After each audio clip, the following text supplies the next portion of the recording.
بسم اللہ الرحمن الرحیم۔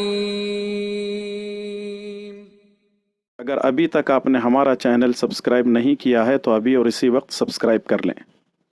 السلام علیکم ورحمۃ اللہ وبرکاتہ۔ الحمد للہ رب العالمین والصلاة والسلام علی اشرف الانبیاء والمرسلین نبینا محمد وعلی آلہ وصحبہ اجمعین، اما بعد۔ اعوذ باللہ السمیع العلیم من الشیطان الرجیم من حمزہ ونفخہ ونفثہ، یا ایہا الذین آمنوا کلوا من طیبات ما رزقناکم واشکروا للہ ان کنتم ایاہ تعبدون۔ رب اشرح لی صدری ویسر لی امری واحلل عقدۃ من لسانی یفقہوا قولی، اللہم رب زدنی علما، آمین۔ ہر قسم کی تعریف و توصیف اسی اللہ کے لیے لائق و زیبا ہے، اور درود و سلام ہو میرے اور آپ کے پیارے نبی امام الانبیاء والمرسلین جناب محمد الرسول اللہ صلی اللہ علیہ وسلم پر۔ محترم ناظرین، گزشتہ کئی مہینوں سے آپ کی خدمت میں ویڈیو پیش نہیں کیے گئے ہیں۔ اب یہ سلسلہ اللہ کی توفیق سے دوبارہ چلنے جا رہا ہے۔ بہت سارے بھائیوں نے درخواست بھی کی کہ ویڈیو دوبارہ بنا کر کے بھیجیں، چونکہ ہمارے سامنے رمضان کا مہینہ بھی ہے، اس لیے انشاءاللہ تعالی رمضان سے قبل اور رمضان میں بھی حالات کے مطابق آپ کی خدمت میں ویڈیوز پہنچتے رہیں گے۔ اللہ تعالیٰ سے دعا کریں کہ اللہ تبارک و تعالیٰ ہمیں اس کے احکامات پر عمل کرنے کی توفیق نصیب فرمائے، آمین۔ ناظرین محترم، جیسا کہ آپ لوگ جانتے ہیں کہ کورونا وائرس کی وجہ سے ہم سارے کے سارے لاک ڈاؤن میں ہیں، اور جو جہاں ہے وہیں رہے کے قانون پر عمل کر رہا ہے۔ ساری دنیا کے اندر انسان اپنے اپنے گھروں کے اندر موجود ہیں۔ لاکھوں کی تعداد میں لوگ اس دنیا سے جا چکے ہیں، لاکھوں لوگ بیمار ہیں، اور بہت سارے لوگ ریکور ہو کر اپنے اپنے گھروں کو پہنچ چکے ہیں۔ ہماری اللہ تعالیٰ سے دعا ہے کہ رب العالمین ہمیں ہر قسم کی چھوٹی اور بڑی بیماریوں سے محفوظ فرمائے۔ اللہ تبارک و تعالیٰ ہر قسم کے وباؤں، مصیبتوں، پریشانیوں سے ہم سب کی حفاظت فرمائے، آمین یا رب العالمین۔ محترم ناظرین، کورونا وائرس کا سب سے پہلا مریض چائنا میں ملا، اور ہوتے ہوتے یہ وبا، یہ بیماری ساری دنیا کے اندر پھیلتی چلی گئی، اور آج حالات ایسے ہیں کہ ہر کوئی اس بیماری کو لے کر پریشان ہے۔ ہمیں پریشان ہونے کی ضرورت نہیں ہے، کیونکہ بیماری دینا اللہ کا کام ہے، اور بیماروں کو شفا دینا اللہ تبارک و تعالیٰ کا کام ہے۔ لیکن یہ بیماری کیوں آئی؟ ریسرچ کرنے والے جو بنیادی چیز اس کے بارے میں بتلاتے ہیں وہ یہ ہے کہ چائنیز ایک ایسی قوم ہے جو ہر جانور اور ہر پرندے کو کھا لیتی ہے۔ جیسے آپ دیکھیں، وہ لوگ کتے، بلی، چرند پرند، یہاں تک کہ سانپ بچھوؤں کو بھی کھا لیتے ہیں۔ کوئی چیز ان سے بچی بھی نہیں ہے، ساری کی ساری چیزیں وہ لوگ کھا لیتے ہیں۔ ویڈیوز آپ سوشل میڈیا کے ذریعے سے دیکھ چکے ہیں، اس میں زیادہ تبصرے کرنے کی ہم کو ضرورت نہیں ہے۔ اب رہا مسئلہ یہ کہ یہ جو بیماری آئی ہے، حلال کو استعمال نہ کرنے، حرام سے نہ بچنے کی وجہ سے اللہ تبارک و تعالیٰ نے وبا کے طور پر یہ بیماری ان کے اندر بھیج دی، اور نتیجہ یہ ہے کہ آج ساری دنیا اس بیماری اور اس وبا کی وجہ سے پریشان ہے۔ آئیے ہم یہ جاننے کی کوشش کرتے ہیں کہ اللہ تبارک و تعالیٰ نے ہمارے لیے کن چیزوں کو حلال کیا ہے اور کن چیزوں کو حرام کیا ہے۔ اللہ تبارک و تعالیٰ نے ارشاد فرمایا، سورہ بقرہ سورہ نمبر 172، یا ایھا الذین آمنوا کلوا من طیبات ما رزقناکم، اے ایمان والو، جو پاکیزہ چیزیں ہم نے تم کو حلال کی ہیں اس کو کھاؤ، واشکروا للہ، اور اللہ تبارک و تعالیٰ کی شکر گزاری کرو، ان کنتم ایاہ تعبدون، اگر تم خالص اسی کی عبادت کرنا چاہتے ہو۔ اس آیت کریمہ میں اللہ تبارک و تعالیٰ نے سب سے پہلے خطاب ایمان والوں سے کیا، اور دوسرے فرمایا جو روزی ہم نے تم کو دی ہے ان میں سے پاکیزہ کھاؤ۔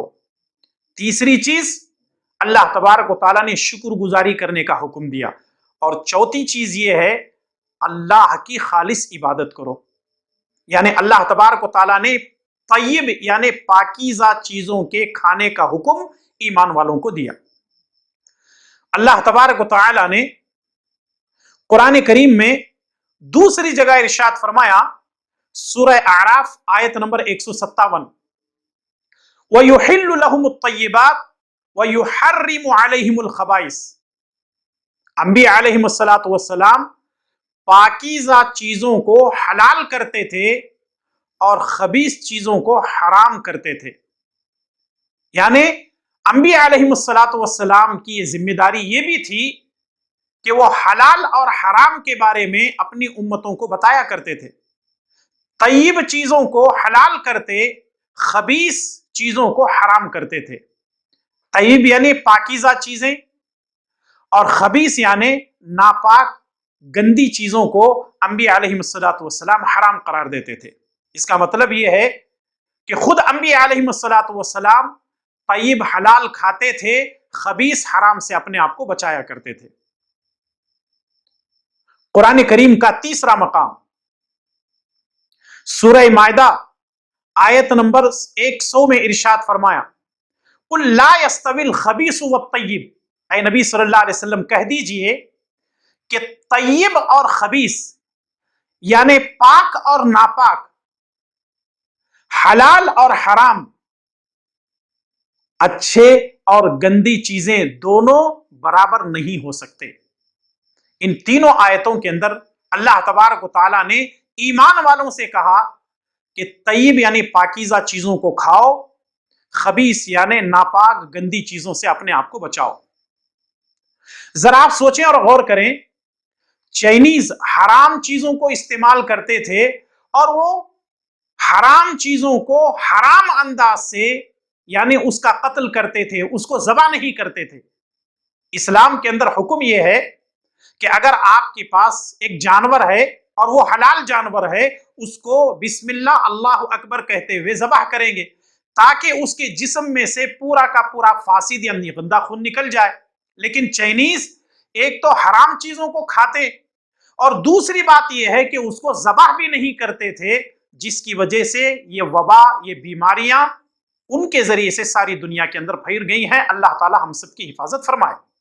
اب رہا مسئلہ یہ، ہر مسلمان کو شریعت کا پاس و لحاظ رکھنا چاہیے، یعنی حلال چیزوں کو استعمال کرے، حرام چیزوں سے اپنے آپ کو بچائے. آج لاک ڈاؤن کی وجہ سے کافی لوگ پریشان ہیں. کون لوگ پریشان ہیں؟ جو لوگ شراب پیتے تھے وہ لوگ پریشان ہیں، جو لوگ گٹکا کھاتے تھے وہ لوگ پریشان ہیں، جو لوگ بیڑی سگریٹ استعمال کرتے تھے وہ لوگ پریشان ہیں، جو لوگ تمباکو پان کھاتے تھے وہ لوگ پریشان ہیں، جو لوگ ڈرگس نشاور چیزوں کا استعمال کرتے تھے وہ لوگ پریشان ہیں. کیوں؟ اس لاک ڈاؤن کی وجہ سے ان کو کوئی چیزیں ملنے کے لیے تیار نہیں ہے. یاد رکھیے، ہر وہ چیز جس کے اندر نشہ ہے، اللہ کے پیارے نبی جناب محمد الرسول اللہ صلی اللہ علیہ وسلم نے اس کو حرام قرار دیا ہے. آئیے ایک حدیث میں آپ کے سامنے پیش کر دیتا ہوں. سنن ابو داؤد حدیث نمبر 3682 اور صحیح الجامع 4548 نمبر ہے. راوی حدیث عبداللہ ابن عباس رضی اللہ تعالیٰ عنہما ہے. اللہ کے پیارے نبی جناب محمد الرسول اللہ صلی اللہ علیہ وسلم نے ارشاد فرمایا کل مخمر خمر وکل مسکر حرام. ہر نشہ آور چیز شراب ہے اور ہر نشہ آور چیز حرام ہے. اس کا مطلب یہ ہے کہ ہر نشے کی چیز سے ہم کو بچنا ہے. آگے اللہ کے نبی صلی اللہ علیہ وسلم فرماتے ہیں جس نے کوئی نشہ والی چیز استعمال کی تو اس کی 40 روز کی نماز کم کر دی جائے گی، اور اگر اس نے اللہ سے توبہ کر لی تو اللہ تعالیٰ اسے معاف کر دے گا، اور اگر چوتھی بار پھر اس نے پی لی تو اللہ تعالیٰ کے لیے یہ روا ہے کہ اسے طینۃ الخبال پلایا جائے. صحابہ اکرام نے رسول اللہ صلی اللہ علیہ وسلم سے پوچھا اے اللہ کے نبی صلی اللہ علیہ وسلم یہ طینۃ الخبال کیا ہے؟ تو آپ صلی اللہ علیہ وسلم نے فرمایا جہنمیوں کا پیپ ہے اس کو طینۃ الخبال کہا جاتا ہے۔ اللہ اکبر، اللہ اکبر۔ میرے بھائیوں اور دوستو، ایک ایسی گندی چیز، ایک خبیث چیز، نشے آور چیزوں کو ہم استعمال کر رہے ہیں، نتیجہ یہ ہے کہ اگر اسی حالت میں وہ آدمی بغیر توبہ کیے مر جاتا ہے تو طینۃ الخبال اس کو پلایا جائے گا جو جہنمیوں کا پیپ ہوگا۔ اللہ اکبر۔ ہمارے جسم کے اندر کوئی تھوڑا پھنسی ہو جائے اور وہاں سے گندا خون اور پیپ نکلے تو ہم کو کتنی کراہت ہوتی ہے، وہ جہنمیوں کا گندا خون اور پیپ ان کو پلایا جائے گا۔ اس لیے ضرورت اس بات کی ہے کہ ایسی حرام چیزوں سے ہم اپنے آپ کو بچائیں۔ عام طور پہ یہ دیکھا جا رہا ہے کہ بہت سارے لوگ سوشل میڈیا کے اندر ویڈیو بنا کر کے بھیج رہے ہیں، کوئی یوں کر رہا ہے، اشارے کر کے بتا رہا ہے کہ بھئی ہے کیا، کوئی گٹکے کو چٹی پھاڑ کر کے اپنے منہ میں ڈالنے کی کوشش کر رہا ہے کیا آپ کے پاس، کوئی ڈرنک کی بات کر رہا ہے۔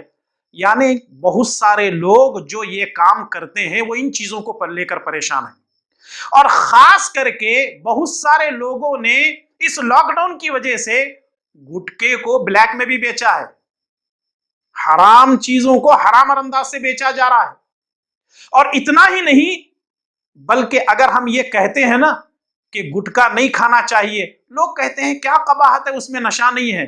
ہاں، فری میں آپ کو بیماریاں مل رہی ہیں، ٹی بی مل رہی ہے، دمے کی بیماری مل رہی ہے، کینسر فری میں مل رہا ہے، جبکہ وہ گٹکے کے پاکٹ کے اوپر ایک تصویر چھپی ہوئی ہوتی ہے کہ اگر آپ کھاتے ہیں تو فلاں فلاں چیزیں آپ کی خراب ہو جائیں گی، اس کے باوجود بھی ہم کھاتے ہیں۔ یعنی ہم کو جس چیز سے کھانے سے منع کیا جا رہا ہے وہی چیزیں ہم کھا رہے ہیں۔